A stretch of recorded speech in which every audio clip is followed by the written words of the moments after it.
not want to see any kind of chaos or inconvenience in Kabul. Our plan was to stop at the gates of Kabul after capturing all other provinces.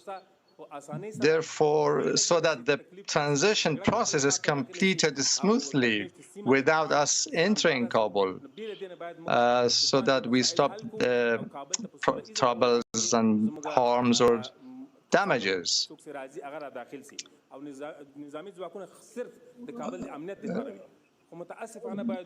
But unfortunately, the previous government was so incompetent, and as a result of their actions,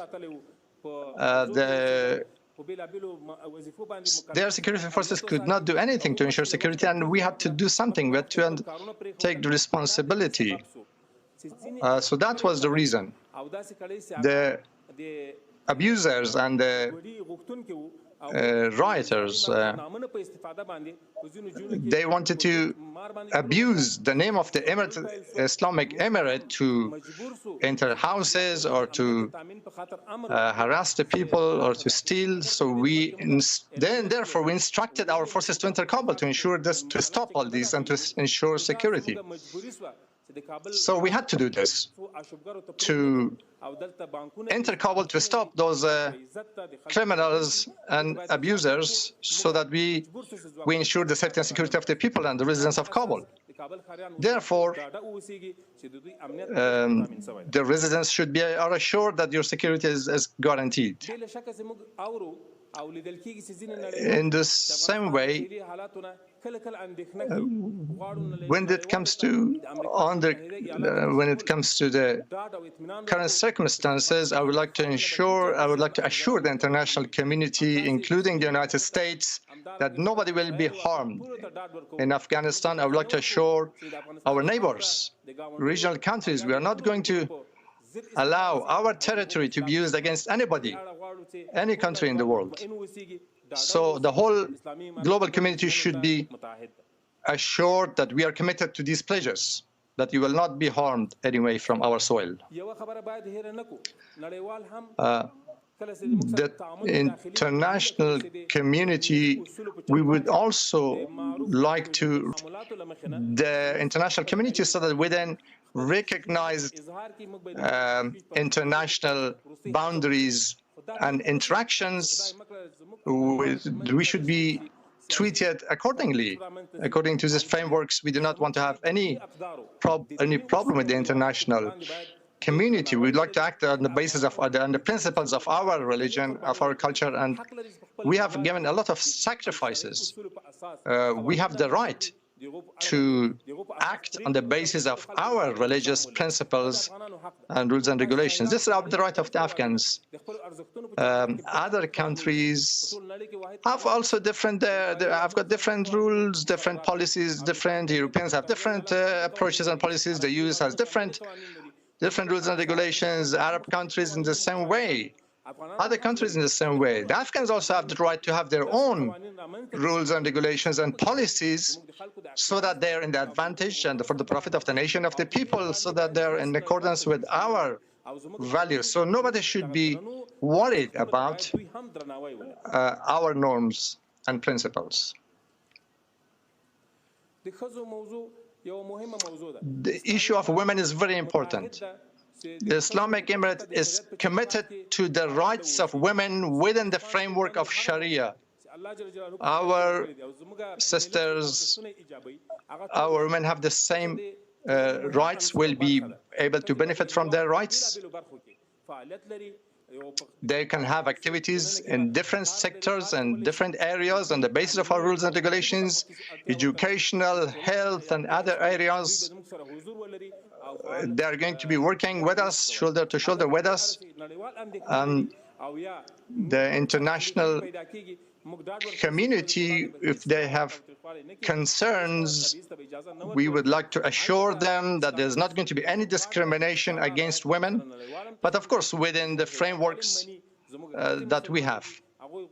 Our women are Muslim. they will also be happy to be living within our frameworks of Sharia.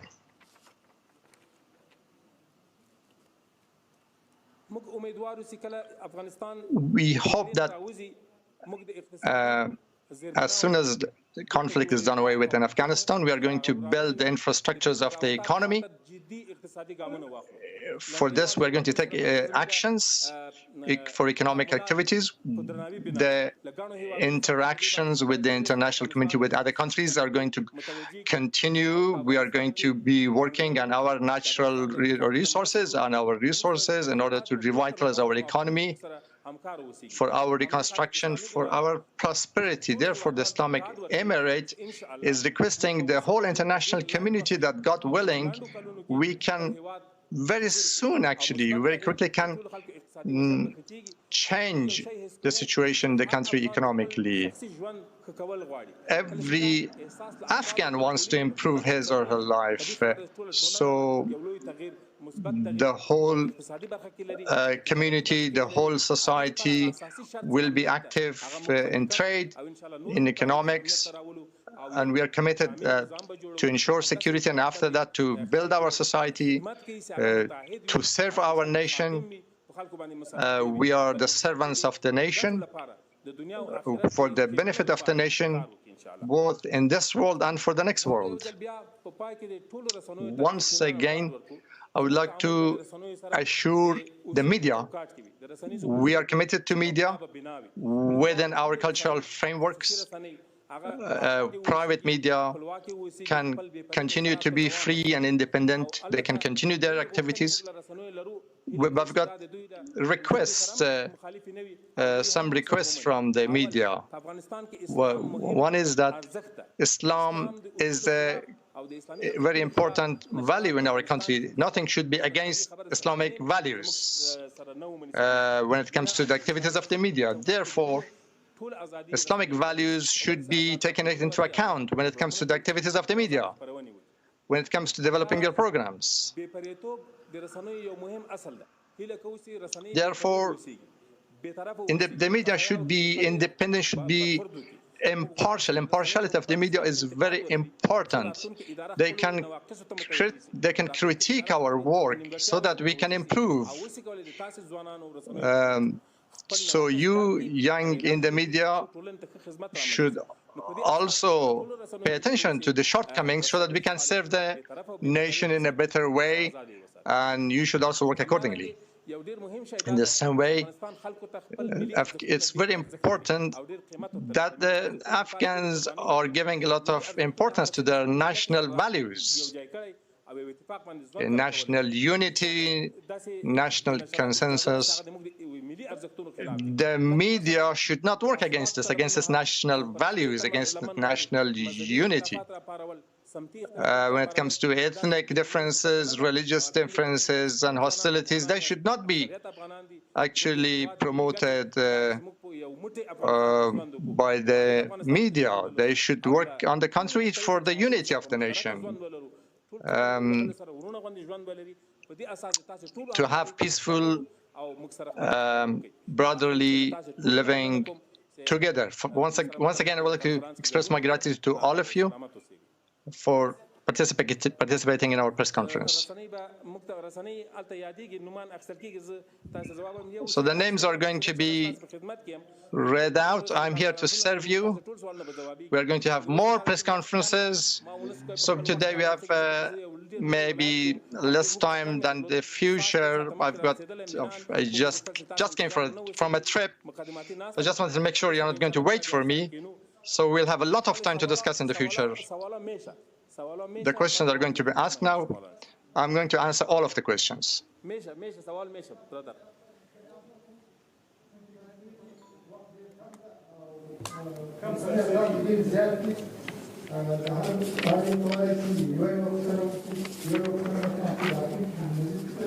Unfortunately, I can't hear the other gentleman at the podium.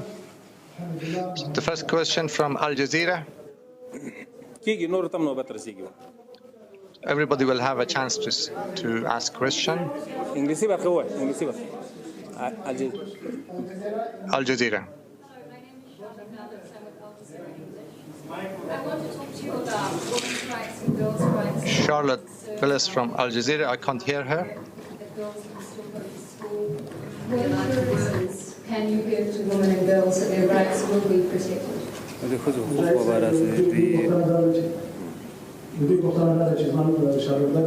مكسر ترجمان ستا ترجمه کی زه ترجمانی کوم کاته پزورو پښتنه دا د ښځو حقوق په اړه مایک نزدیک ځه.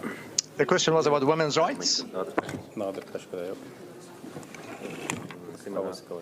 بس صحیح د ښځو حقوق په اړه پښتنه دا چې تاسو کوم ضمانت ورکوي چې ښځه به The question is, کار ته ولاړ شي what kind of guarantees can you provide for ensuring women's rights? As I said, as I mentioned earlier, when it comes to, we are going to allow women to work and study. We have got frameworks, of course. The women are going to be very active in the society, but within the frameworks of Islam. Whether it is in work or other activities, because women are a key part of society, and we are guaranteeing all their rights within the limits of Islam. Panel, ABC News from America. Can I ask you, what guarantees can you give to the Afghans who fought with the Americans, the interpreters?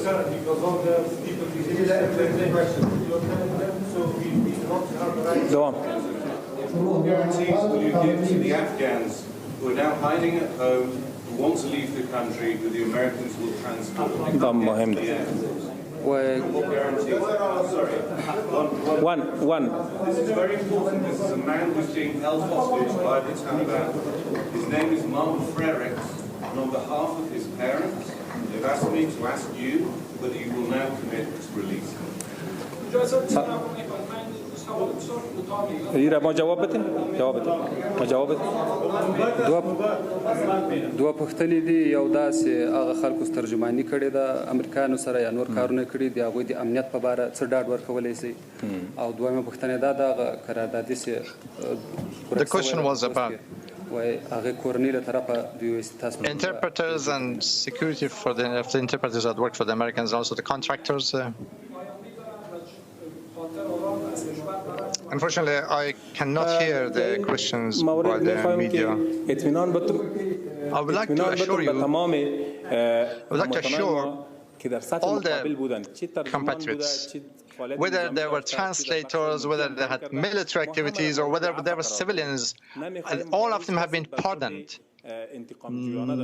Nobody is going to be treated with revenge. The youth who have talents, who have grown up here, who are from this country, we don't want them to leave. These are our assets.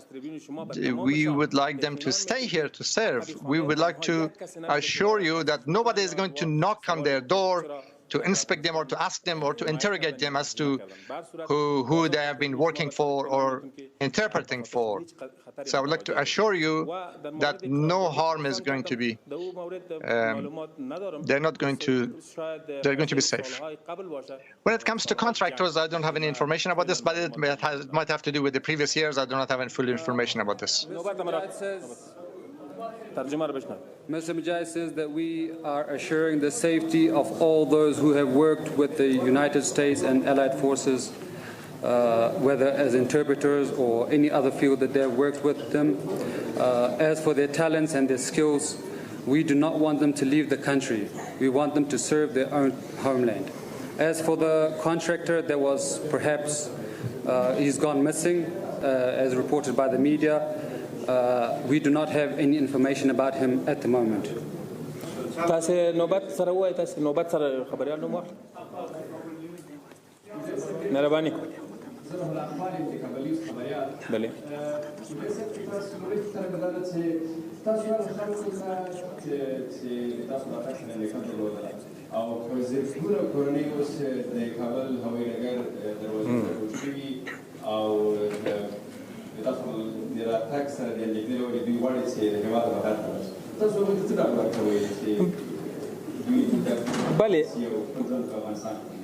د تاسو له لارې نه هغو ته اطمینان ورکړو چې راسي خپلو کورونو ته هیڅوک په هغو I would باندې like کار نه لري.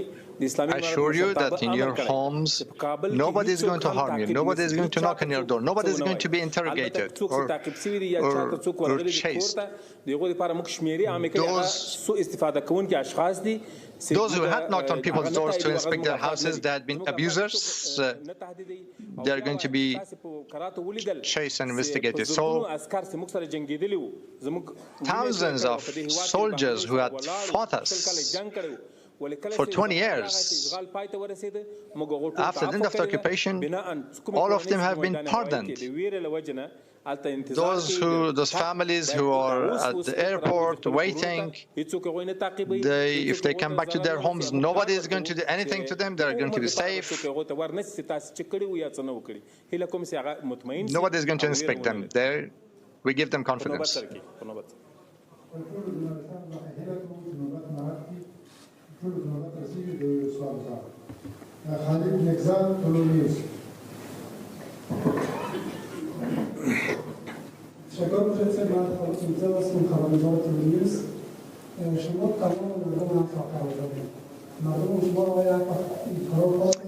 Again, I can't hear the question. The journalist is from Tulu News.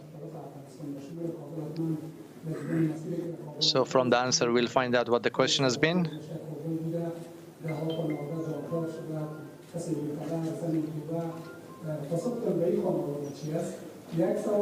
یک سوال خوب است. یک سوال نوبت برای شما میدان که نمیشه. If you can ask just one question. یادآور شوم که ما خو I should remind you that we have pardoned everybody. This is for the benefit of stability and peace in Afghanistan. All factions who have fought us from A to Z are pardoned. They are not going to be revenged. And God forbid, we haven't done anything intentional against anybody. If during the war and conflict somebody has been harmed unintentionally, then this is one of the side effects of conflict. For 20 years, a huge occupying force was defeated. Then it was impossible for us to free the country, to emancipate the country without injuries, without harms, without being hurt. You know that some people have even committed suicide, like unwittingly. If somebody does something like that, if somebody has been harmed as a result of these activities, these are, of course, understandable. They are side effects of war. But I would like to assure you, I would like to guarantee that no harm inflicted on the nation has been intentional. There have been the side effects of war. There have been technical problems and other unfortunate side effects and incidents. Next question.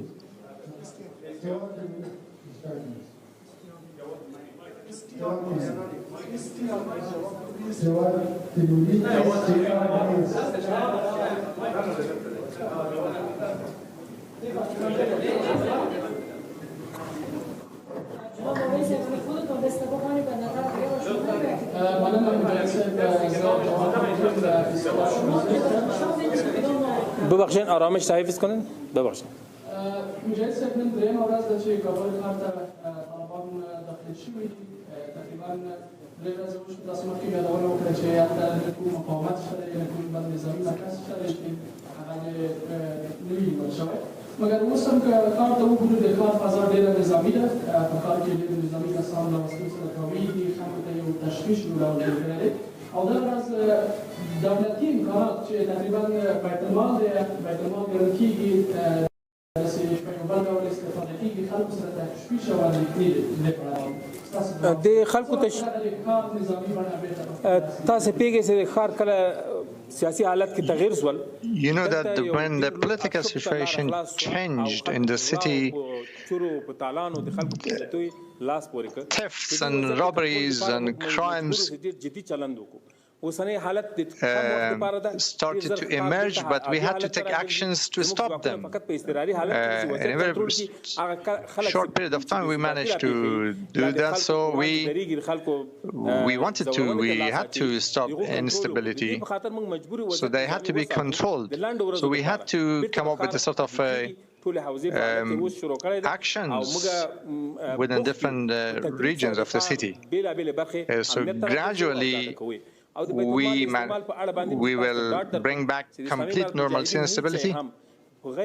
The Islamic Emirate of Afghanistan will never abuse any assets. Those, for example, some people are armed, they have to be disarmed.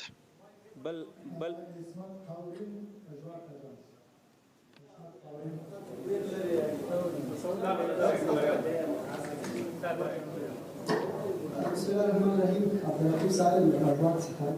أزمة ولا كبختنا لا نخلط سلام المحمودي.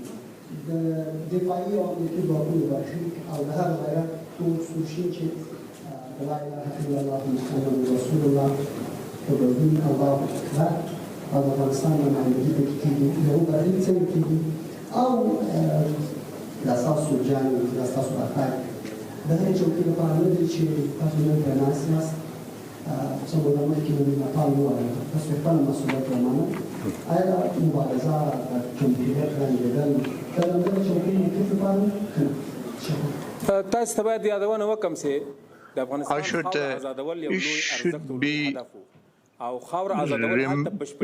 reminded that emancipating the country was a noble cause to get the country rid of their so we could get rid of the occupiers, without which we could not form our government. So negotiations were taking place for 18 months. We had a strong team in Qatar. But then it was sabotaged. Some warmongers sabotaged it. They had actually, this previous government actually announced a 6-month plan for war against us. So for another 6 months, we were going to witness killings of our children, of our compatriots. Our struggle was to form an Islamic government. Anyway, our fighters, our people who are involved in this struggle, we are all going to make sure that we can include all other sides and factions from all segments of the society. That's what we have been struggling for. Those who have whose lives have been lost as a result of fighting for the enemy, this was their own fault. You could see that we managed to conquer the whole country in a matter of days, but we are not arrogant for this. We have instructed everybody not to enter anybody's house, whether they're civilians or military.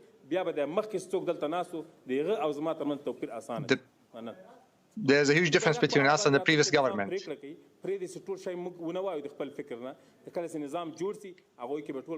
When we form the government, then when everybody sees their position, their place, then you will see. The current situation is, of course, in a kind of military situation. We will, after formation of the government, everything will be more clear.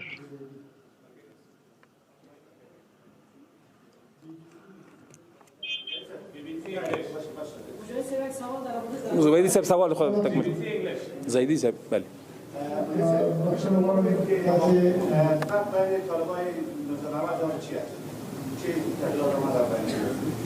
بله اگر این سوال به اساس ایدئولوژی و مفکوره و یا عقیده و This باور question, تفاوت وجود if it is نداره based on ideology قبل مسلمان and امی بچه‌ها و اولادایشان است value systems, our nation is a Muslim nation, whether it was 20 years ago or whether it was now.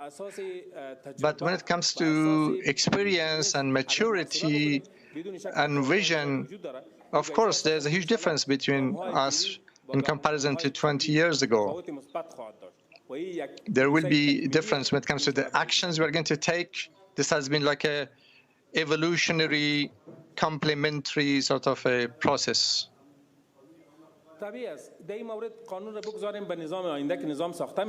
Let's talk about the law after the government is formed. They're going to decide what kind of laws are going to be presented to the nation. This will be the duty and responsibility of the future government with the participation of all people.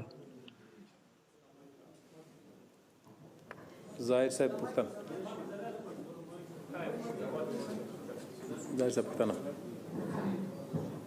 ډېر زیات راغلی صاحب هغه سره د احکام خوشاله زموږ دي زما پوښتنه دا ده چې تاسو اشاره کړې نو په ټولو خبرو کې هغه دا ده چې تاسو ولې داسې یو نظام جوړېږي راځي تر اوسه کله چې رئیس جمهور غني کړی دی تاسو کارونه باندې واکمن شوي یاستئ افغانان د ملک رهبري نه لري په پیسه نشته د مذاکراتو کې رهبري نشته تاسو ولې په داسې یو نظام باندې کار کوي چې ټول خلک خپل پایونه دا کار چېرته کېږي چېرته روانه وي کېږي چې د قطر سیاسي رهبري هم کندهار ته رارسېدلې ده دا مسله څنګه ده یو لنډه پوښتنه وي لنډه پوښتنه دا ده چې افغانستان کې د وسلو قاچاقبر ډېر زیات دی د هرې برخې د وسلو سرحدونه څه پلان لري کېږي چې وسلې به پاکستان ته روانې یو شی تاسو ته وایم ظاهر صاحب One thing I need to say,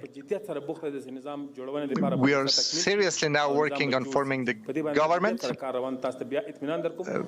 Very seriously, I would like to assure you, it will be announced after completion.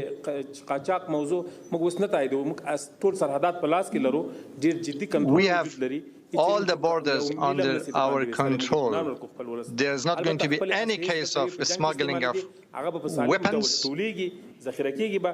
All the weapons that have been used in fighting are going to be collected and completed and registered.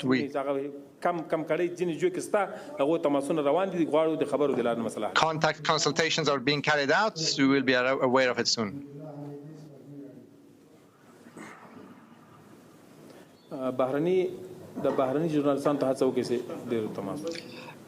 International journalists, please let's give a chance to them.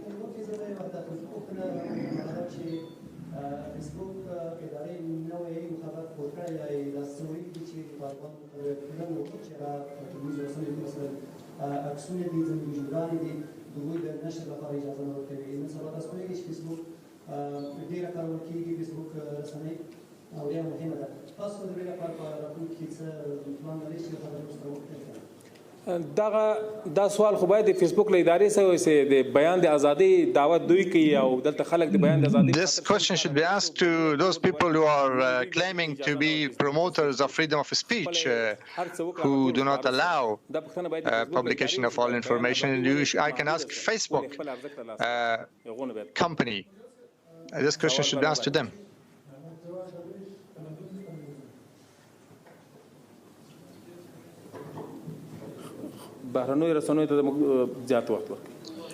And let's give some more time to the international media.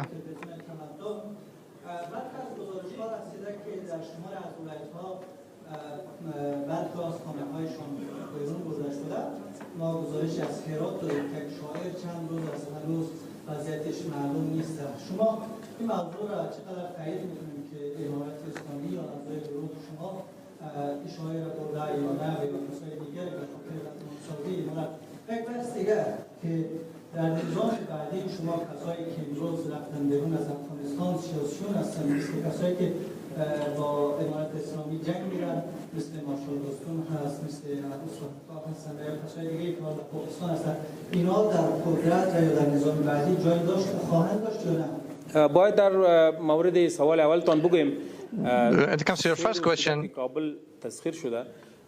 we have captured Kabul for the last 3 days in any province, we haven't had any case of murder.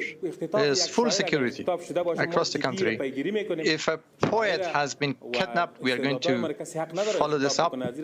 Our poets, our talented people should not be harmed. They should be stopped. The current situation is like resembles a martial law kind of situation.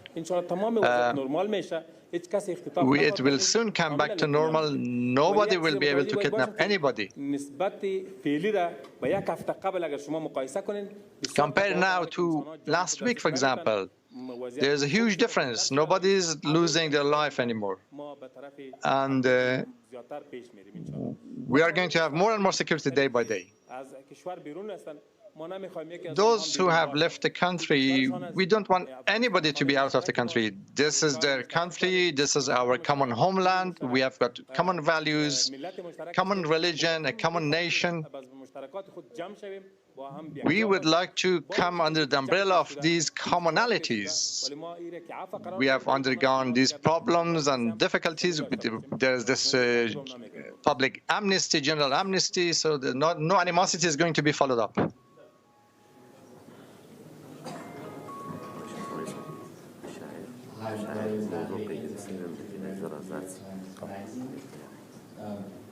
سوال ما همیست که امروز افغانستان اول کشور تغییر کرده است و این مشکلات چند سال است و برای شما معلوم است که تنها حکومت که تونستی تغییر بند کردن طالبان حکومت طالبان سال 2000 دیگه شما عالی قصد داری که دعوی مخالف بند کنید و بتونید بند کنید بدون بله ما کاملا اطمینان میتیم به هموطنان We are assuring our که افغانستان دیگر مرکز تریاک و خشخاش نخواهد باشه. And the international community that Afghanistan will not produce any kind of narcotics. In 2001, if you remember,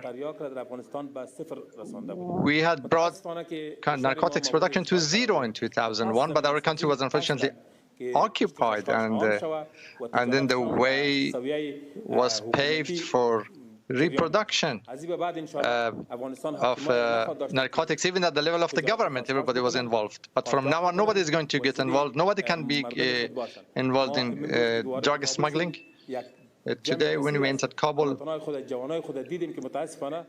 we saw a large number of our youth who were sitting under the bridges and next to the walls, and they were using narcotics. This was so unfortunate. I got saddened. And to see these young people without any faith in the future. From now on, Afghanistan will be a narcotics-free country. But it needs international assistance. The international community should help us so that we can have alternative crops. If we can provide the people with alternative crops, then, of course, very soon, we can bring it to an end.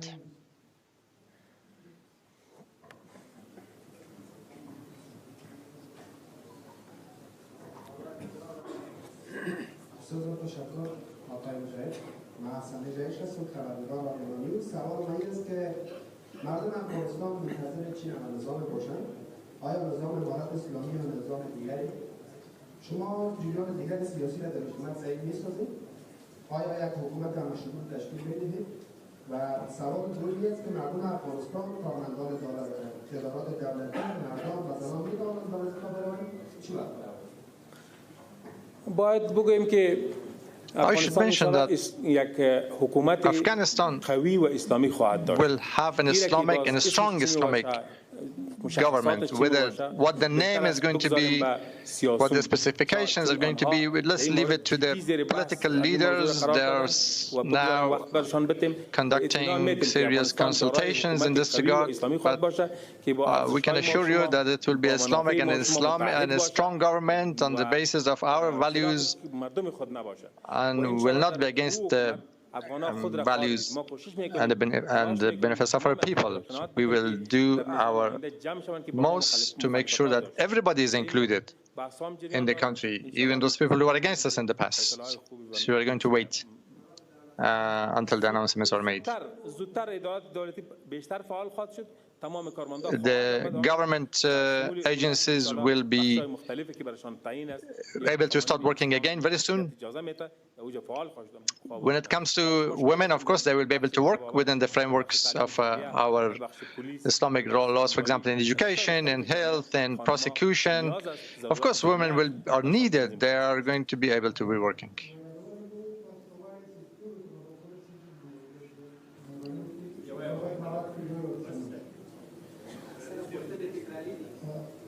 إلى كوسي رساني.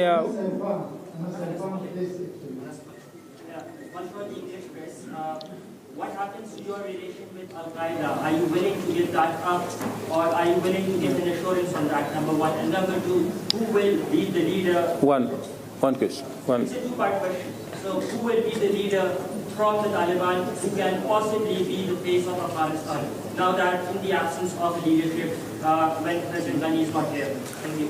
یو د القاعده د اړیکو په اړه د تاسو تیار یاست سره اړیکې پرې کړئ او دومره پوښتنه ده چې اوس په الحال رهبریت موجود نه ده په افغانستان کې نو تاسو له طرف به څوک رهبر معرفي کیږي بله موږ باید ووایو چې د بهرنیو جنګیالیو په مورد foreign fighters, one point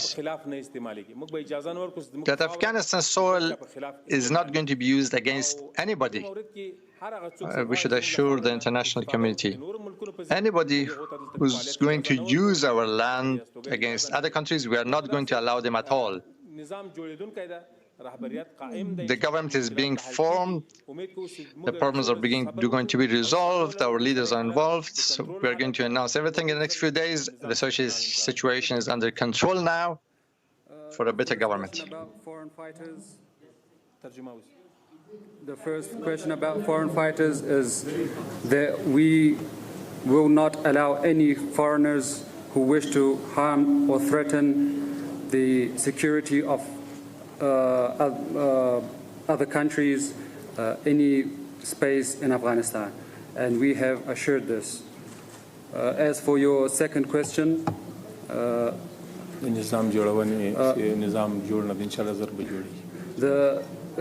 for the government setup, we are still working on it, and hopefully we'll reach that stage soon.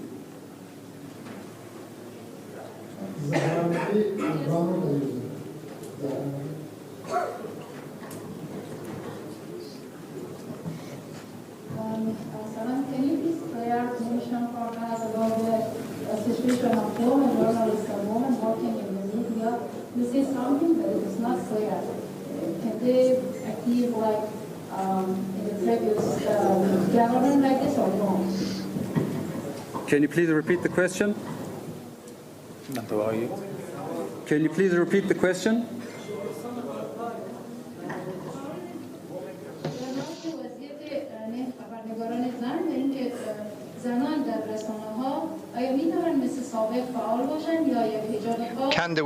Can women continue to work for the media in the same way as in the past?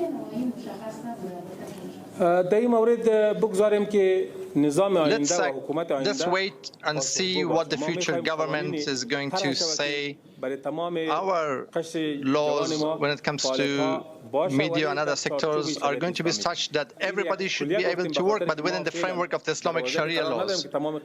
Because currently, we cannot actually present you with everything clearly. Let's wait for the government to be formed and for the laws to be promulgated, and then we will, of course, be able to observe those laws and regulations.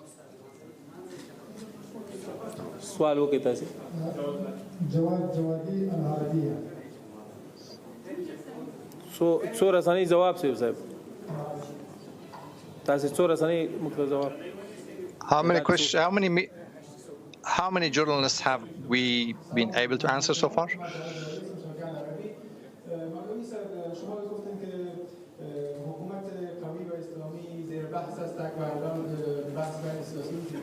I can't hear the question properly, so let's see what the answer is, and then we'll figure out what the question was.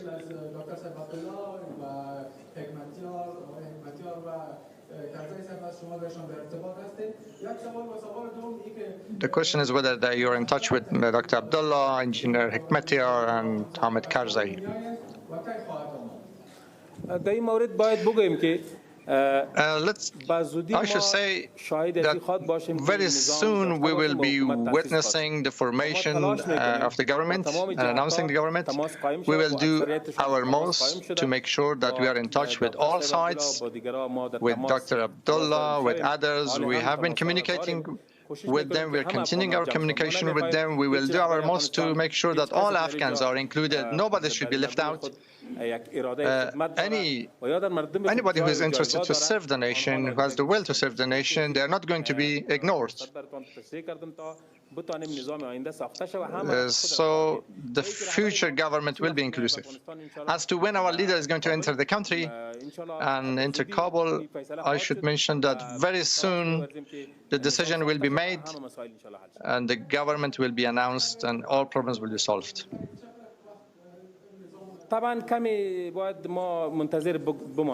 Of course, we should wait a little bit more because it's like an emergency at the moment. We will make sure that everybody is included and we'll have a proper and healthy government.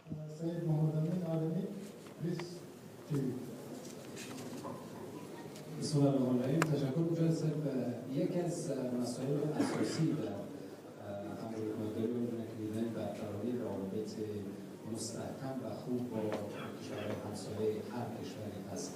برنامه مشخص شما برای گسترش رابط منطقه‌ای و پس از آن در گام گسترش رابط با همسایگان و پس از آن گسترش رابط منطقه‌ای. The question is about the relations with the rest of the world, with the neighboring countries. As I mentioned before, Afghanistan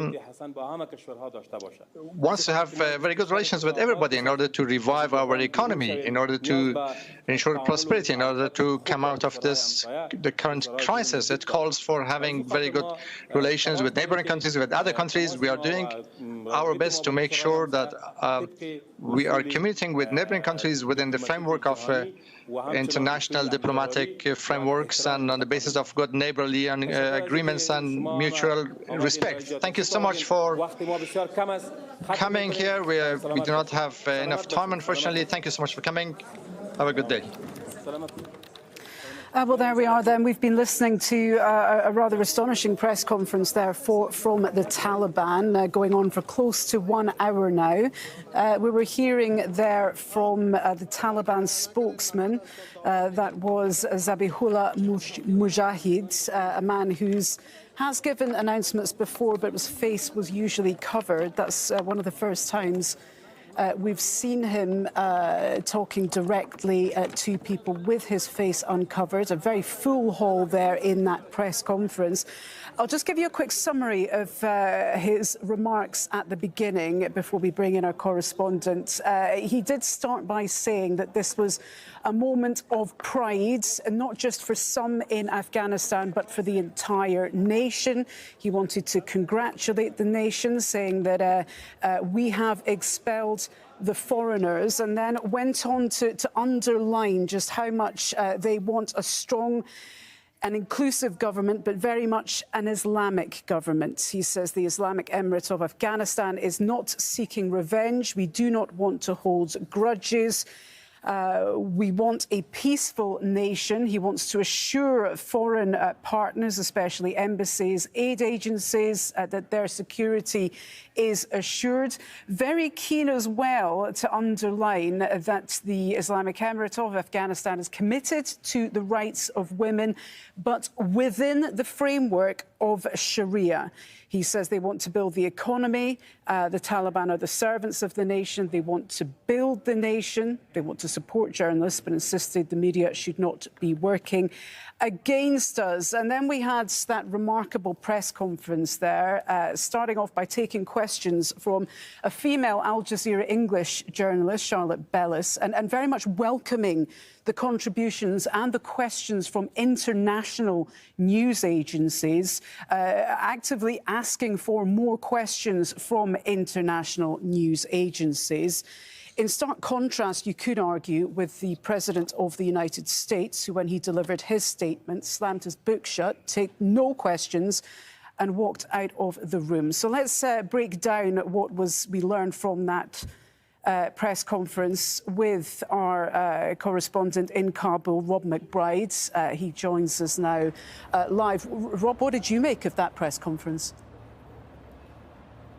I think it was what we were expecting. We're anticipating that this is going to be a different sort of Taliban administration. It really has to be. I mean, there are such stark memories, very bad memories of what happened 20 years ago. It has to be completely different to that. So they really have to set the tone from the very beginning. And I think that's what he was aiming for, to show this softer side of the Taliban, if you like, that this is a more inclusive, more sensitive, more respectful of the rights of the key groups like women, etc. Also talking about the media there, welcoming the media, that we should have a free media, but obviously working within the values of Islam, etc. So a lot of it was qualified, but it is what we were expecting, that it was going to be showing a more acceptable face of the Taliban. I thought actually it started rather triumphalist, if you like, and maybe expecting that this was going to be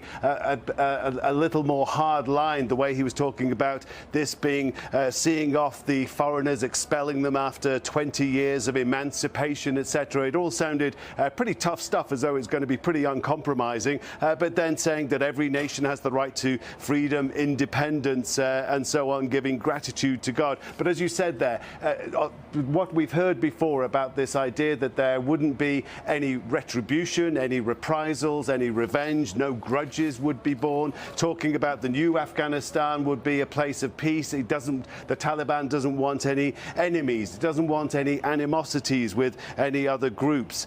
So that was important. Also, during the questions, we were asked he was asked about all of the people who are thronged at the airport. And in fact, just as we're talking, we hear the odd shot ring out from the airport. This is the Taliban guards there warning people to stay back. There are still some crowd control trouble, just as a reminder of what's going on, the context of this press conference, if you like. But his assurance there was that anyone who's at the airport, who fears for their safety, who may have been linked as an interpreter or working for foreign aid organizations, development organizations with foreign militaries, there's no need to be there, he said. You can go home. There will not be a knock on the door. There will not be an interrogation. You will not be harmed. So it was very key to stress that, which we've heard before. We had expected this. They have been promoting this message now for a number of weeks. When it was clear that they were in the ascendancy, they had the upper hand, they really had to start giving a more conciliatory message that they could find a way forward, a peaceful way forward, if you like, holding out the hand of friendship, if you like, just offering something more conciliatory. OK, Rob McBride there, live for us in Kabul. Rob, thank you very much indeed. Let's bring in Haroon Rahimi. He's Assistant Professor of Law at the American University of Afghanistan and joins us now by Skype from Istanbul. Haroon, you were listening to that as well, the Taliban trying to show their softer side. What do you think? Do you think people, both within Afghanistan and externally, are going to be reassured by what they have heard from the Taliban at this presser? So first of all, I would like to echo what our correspondent was saying earlier, that we've heard these before. The significance of this press conference was that before it was statements made by different actors, but now it's the formal spokesperson for the movement that is making these statements. So it is adding credibility to those statements. But those statements have been heard before. But despite the fact that those statements have been heard before, there were also contradictory reports.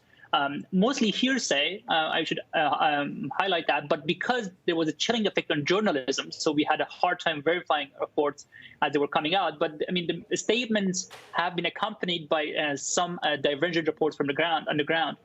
Now the question is whether this presser just reinforcing those messages will be accompanied by actions, and whether those examples of divergent behaviors, I mean, people who have been reporting abuses, will be actually held accountable and controlled. He seemed to suggest that it would.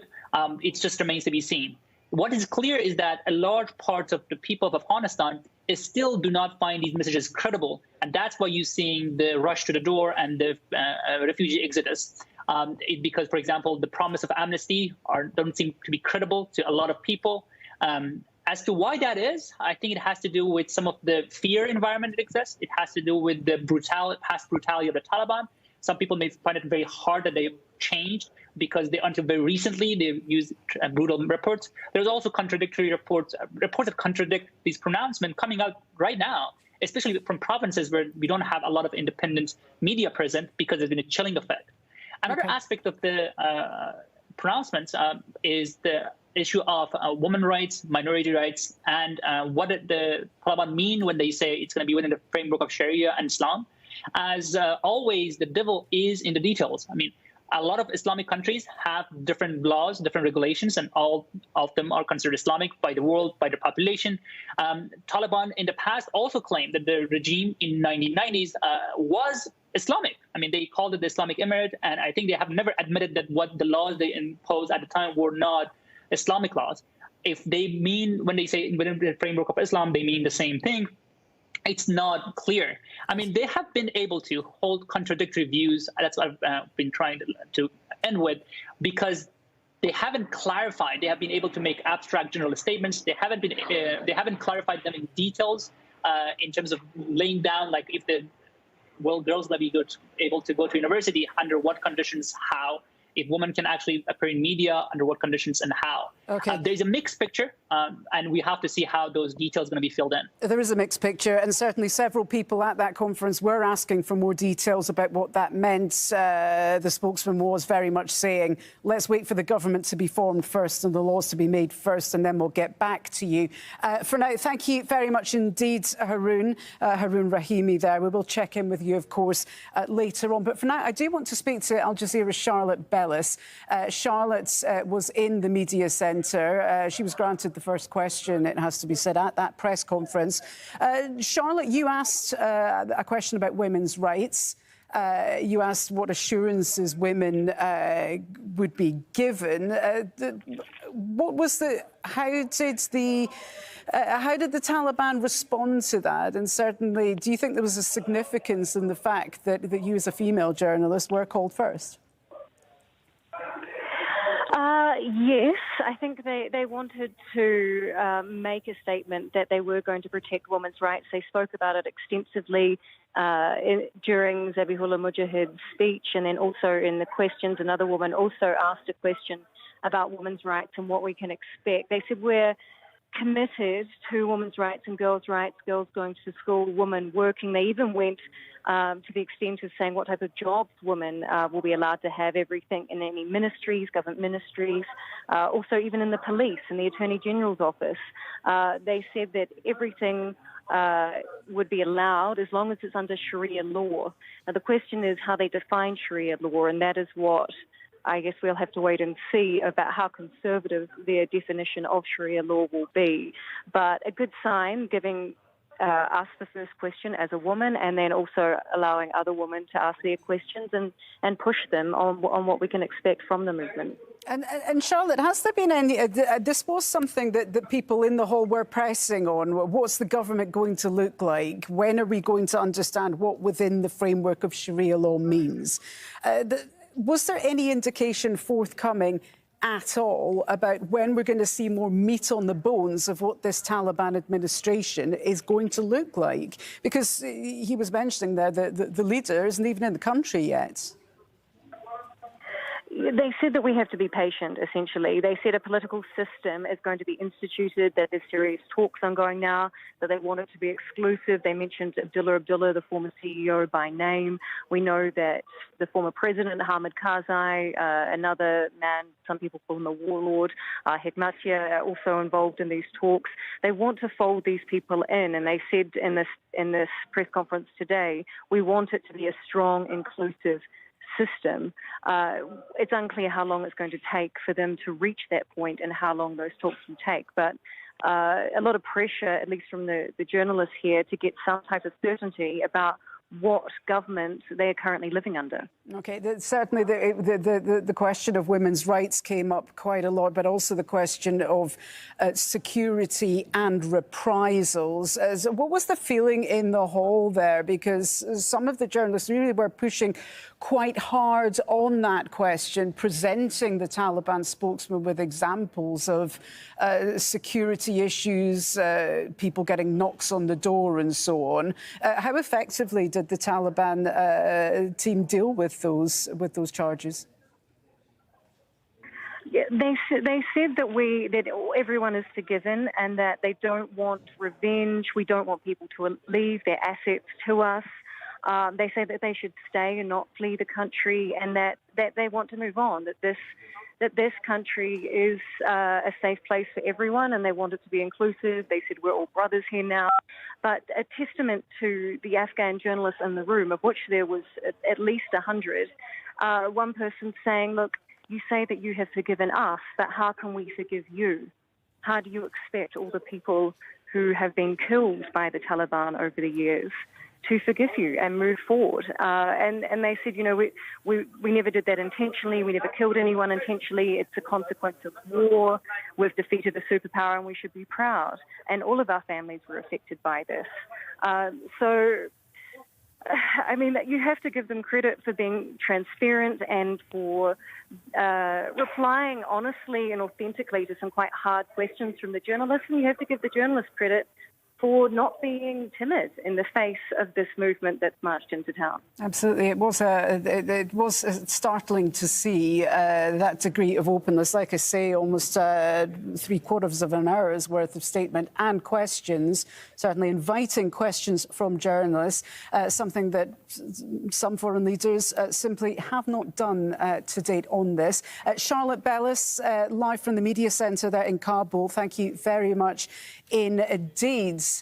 Let's stay with this. The NATO Secretary-General has called on the Taliban to facilitate the departure of all those who want to leave Afghanistan. Jens Stoltenberg also blames the Afghan government, the former Afghan government, for what's happening in Kabul right now. Let's go to Jonah Hull in London for more on this. Jonah, we've had there the Taliban reaction, but the NATO leadership has also been speaking. What more can you tell us about that NATO presser that was held just shortly beforehand? Yeah, within the last couple of hours. I mean, look, I think there's no getting away from the fact that this is an extremely bad moment for NATO, the world's most powerful military alliance. It pulled out the majority of its remaining 9,500 personnel off the back of the US withdrawal and precipitated the current crisis. Worse for Jens Stoltenberg, the Secretary-General himself. He'd always said that if there were to be a withdrawal, it would be carefully managed. It would happen based on conditions on the ground that would allow it. Of course, in the end, the absolute opposite of that happened. NATO forced to withdraw because the European allies decided they couldn't stick it without US support. So we heard from a pretty somber-sounding Jens Stoltenberg, frankly, taking stock of the current situation. He said, look, we always knew there was a risk that the Taliban would return to seize power, but nobody expected the swift and sudden collapse of the Afghan security forces. He said there would be lessons to be learned. There was a need for a clear-eyed assessment after the evacuation. The immediate emergency period has passed, but he did appear to pin the blame on the failure of Afghan leadership, he said, to stand. There is no getting away or disguising the fact this was an absolutely ignominious moment, an ignominious end to NATO's 20-year mission in Afghanistan, and no matter how much the Secretary-General attempted to talk up individual successes, it is a mission that has ended in failure. It has indeed. Quite a difficult presser at times from Jens Stoltenberg, especially when he faced questions directly related to the fate of Afghan women. More of this, of course, later on. Thank you very much indeed, Jonah. Well, this is it for this news hour. Thanks for joining us for the continuing coverage. We are going to take a quick break, but I'm going to be back with you in just a moment with more of the day's news, including coverage of that remarkable press conference from the Taliban. Do stay with us here on Al Jazeera.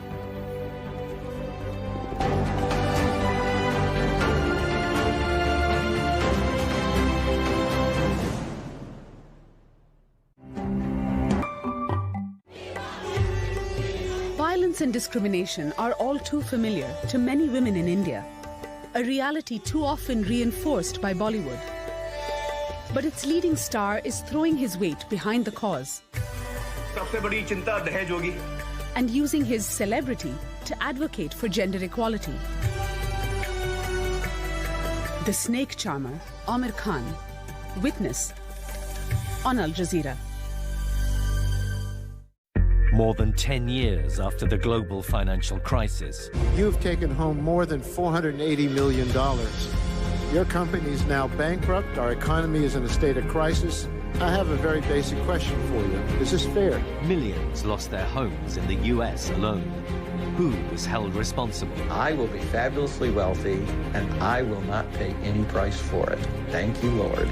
The men who stole the world on Al Jazeera. To know where the fires are and where they are going, Greeks look to the skies. In a worrying sign, helicopters have been getting closer to major towns and cities. This one has just erupted and become much bigger. And if you can see by the train tracks, the fire is climbing up the hill just behind us. On the ground, this is what the business of fighting fires looks like. Holding back the inevitability of Mother Nature's fury is dangerous and exhausting work. We're trying to give whatever we can. The hope is the fire will stop when it runs out of fuel, but for the moment, the fuel is everything in sight.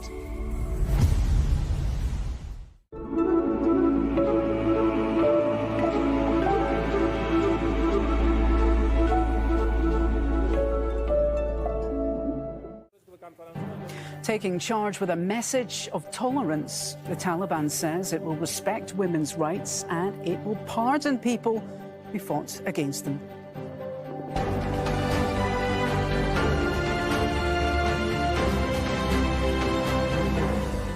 Hello there, I'm Hala Mahideen, and this is Al Jazeera live from Doha. Also coming up, evacuation flights resume at Kabul airport a day after thousands of people try to flee the Taliban takeover.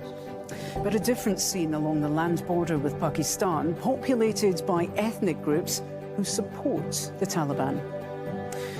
Makeshift shelters are shattered. People in earthquake-hit Haiti are now facing flash floods brought on by a tropical storm.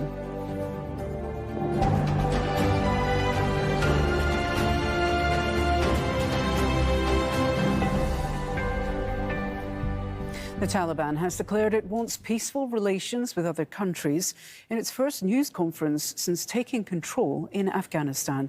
The group has been keen to show a new face to the world, pledging inclusion and education for women and religious tolerance. The group insists it will offer amnesty to anyone who worked with the government or foreign forces. But reports of Taliban rule in cities captured during the group's advance have raised fears about these promises. We have pardoned anyone, all those who had fought against us. We don't want a repeat of war. We want to do away with the factors of conflict. So the Islamic Emirate of Afghanistan does not have any conflict with anybody. We want the fighting to end. The Islamic Emirate of Afghanistan is committed to the rights of women within the framework of Sharia. Our women have the same rights. They can work in different sectors on the basis of our rules and regulations, in education and health and other areas. They are going to be working shoulder to shoulder with us. We want to assure the international community there will be no discrimination against women, but of course within our religious framework. Well, let's go live now to Kabul, where we can speak with our correspondent, Rob McBride. Rob, you were watching that news conference, start to finish. How would you summarise it? I think it was as we expected. You know, we've seen it's not quite a charm offensive, but you know, after all of the military offensive of the recent weeks, it is certainly the Taliban trying to reassure the international community and also Afghans themselves that this is going to be a different type of regime, a different type of government, a softer side, if you like, more respectful and inclusive. All of these key words we've tended to hear in the last week or two. and now we hear it in this first official news conference. It is very important. This is almost like the keynote address, I guess, for this new government. It's been long anticipated. It was meant to take place. We heard talk that it could have taken place yesterday, Monday. It got delayed, and now we have it. So this is important. Interestingly, right at the end there, we have heard that this will become, it seems, a regular feature. There will be news conferences on a regular basis moving forward, rather like the kind of international community, the Western liberal sort of countries that it seems this news conference was aimed at. You did get the sense that although we were addressing issues that are very important here in Afghanistan, and to all the Afghan journalists who were there in this news conference, it was very mindful of what the world watching would think about this new government. And the Taliban comes into power here really with something of a hill to climb. You have a very skeptical international audience looking at this organization, given all of the history that we know about going back 20 years. It has unexpectedly, in many respects, suddenly found itself inheriting this country. And there is an extreme skepticism from the international community about the way the Taliban conducted itself, for example, during these negotiations, that as part of the agreement, as part of the process, it was meant to enter into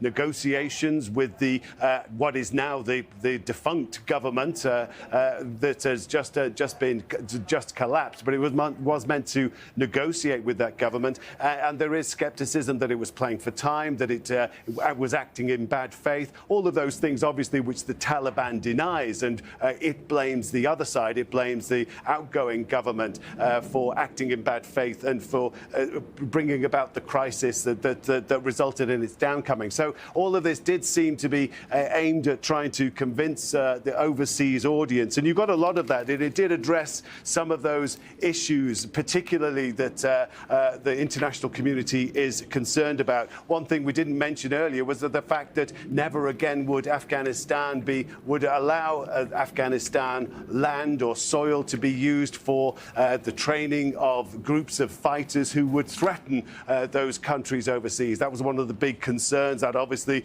led to the intervention of 20 years ago. So there was that guarantee. Then specifically, there was the guarantee, in answer to one of the questions, to the people who are just a kilometre or two away from here, clamouring to get into the international airport. And as we were listening to the news conference, we hear occasionally gunshots ring out, sometimes the odd single shot, sometimes automatic gunfire, as Taliban guards and fighters who have a cordon around the terminal try to keep people back. It is a reminder of, it gives you the context of what's happening here. But there was the assurance for all of those people that there is no need to run, that there is a guarantee that there will not be reprisals or grudges or a knock on the door or interrogations, as they put it. The people who are there can go home. There will not be any recriminations. It remains to be seen whether the people who are in fear this Tuesday evening that they are going to be targeted,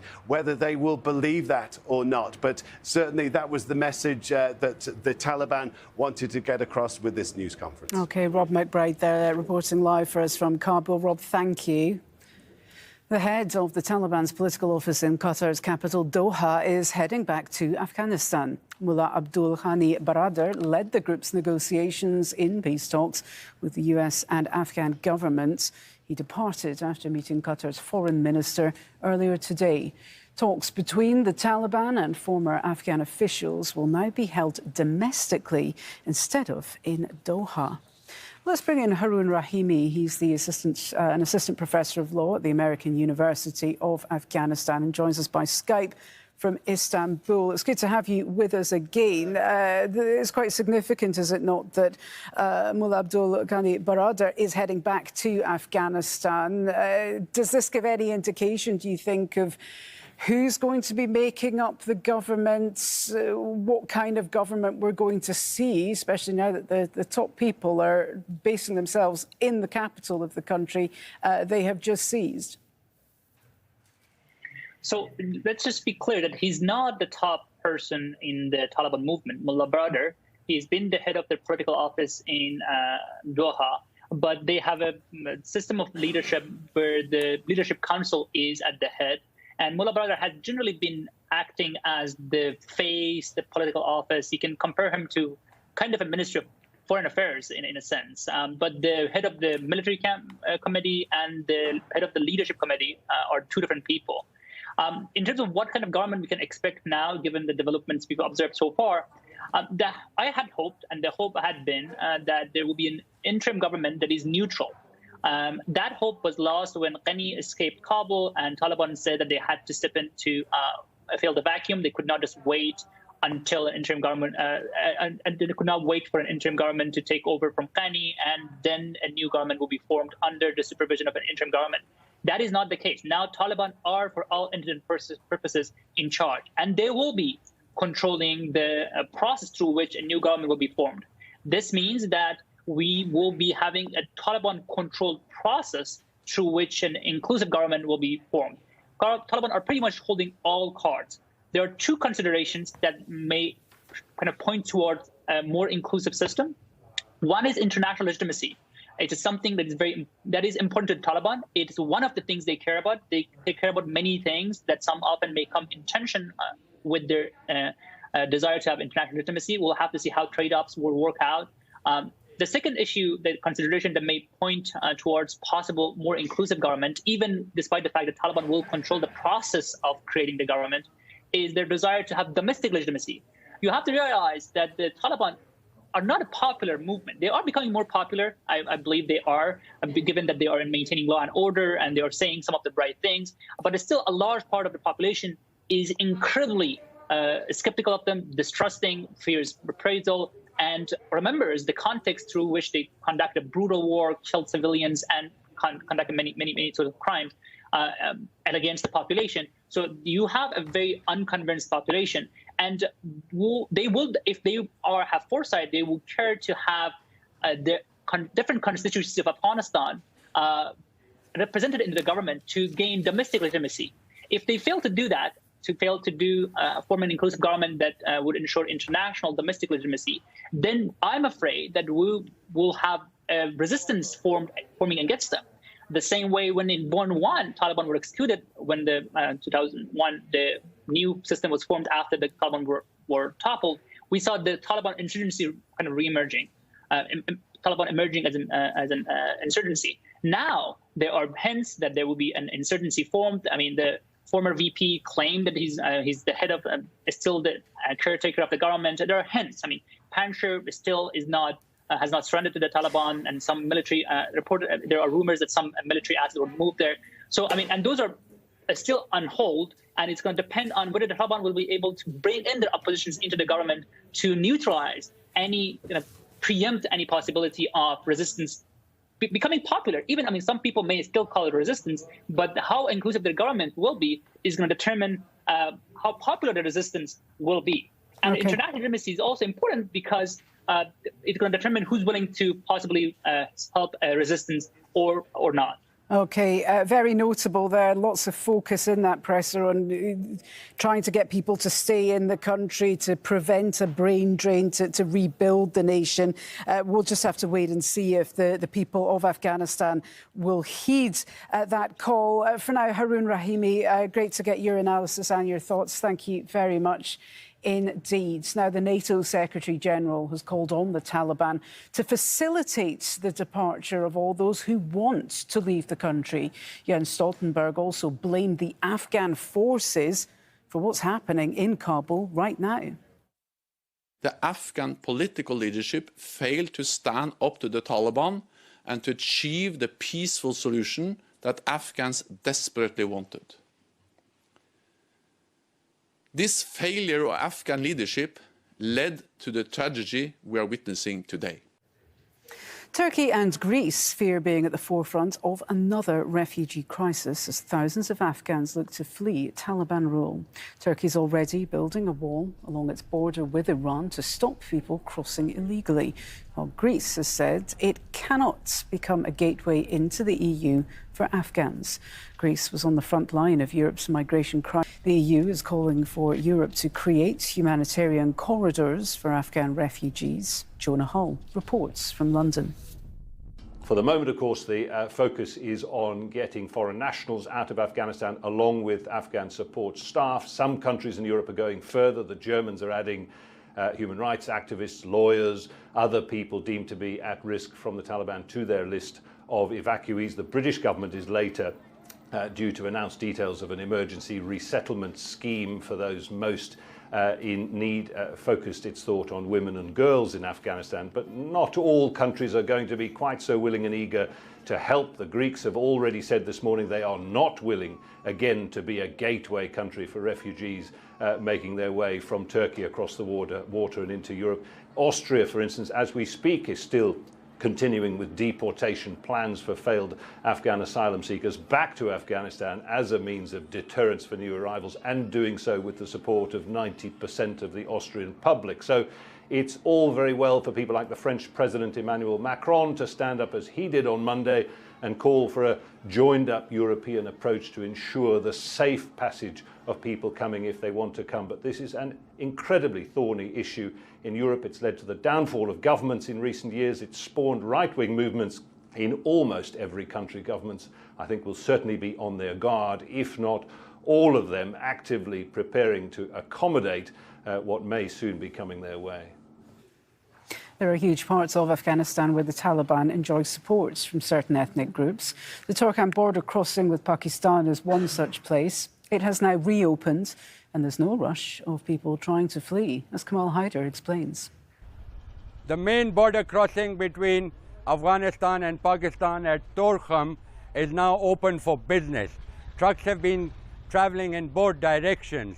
There were apprehensions that as the Taliban advance across the country, tens of thousands of refugees will pour across this border into Pakistan.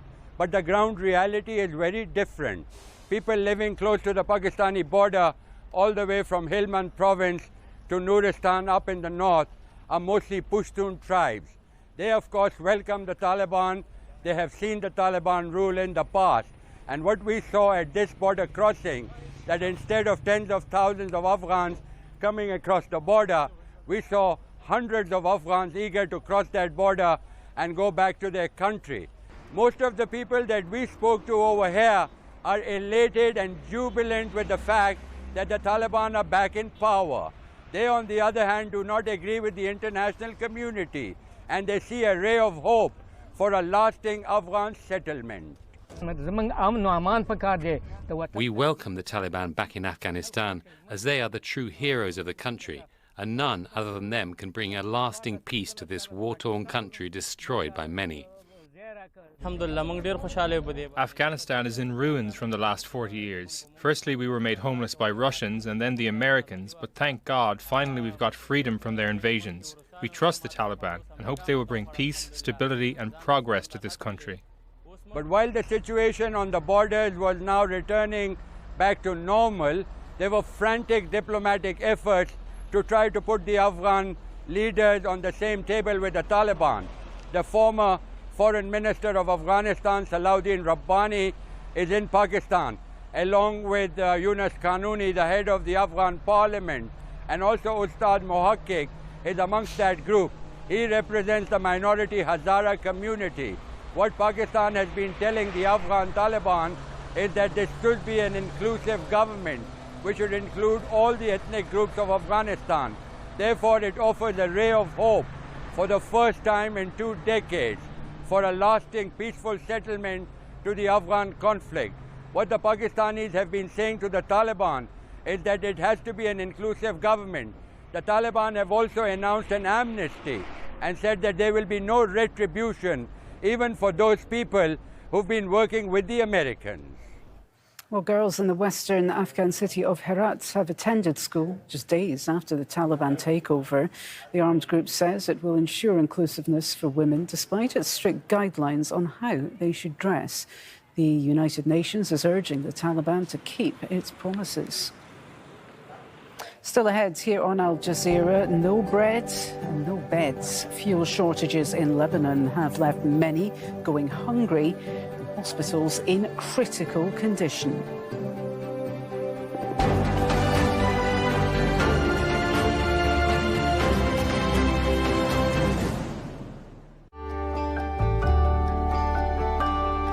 It's time for the perfect journey. The weather, sponsored by Qatar Airways. Hello, we're going to begin here with an update on the southwest monsoon. We're starting to see some storms light up across Mumbai on Wednesday through the western Ghats, but it is dry toward the northwest. That includes New Delhi. But I wanted